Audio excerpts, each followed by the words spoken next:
সবাই জীবনের সামনে এগোতে চাই আর সামনে এগোতেও থাকি।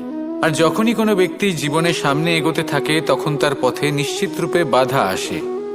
তখন মানুষ ঈশ্বরের কাছে প্রার্থনা করে যে হে ঈশ্বর, আমার জীবনে যেন কোনো বাধা না আসে, আর যত বাধা আছে তার হাত থেকে আমাকে রক্ষা করে নিও। পূর্ণরূপে একটি নিরাপদ জীবনের কামনা করে। কিন্তু সত্যি কথা বলতে এই বাধাগুলো কিন্তু কিছু মাত্রায় আমাদের কাছে আবশ্যক। যদি এই বাধা না থাকে তাহলে আমরা সামনে এগোতে পারবো না। একটা উদাহরণ দিই, যখন আমরা হাঁটি তখন এই মাটির একটা আকর্ষণ বল থাকে যেটা আমাদের নিচের দিকে আকৃষ্ট করতে থাকে। সেই কারণেই সামনে পথ চলা কঠিন হয়ে যায়।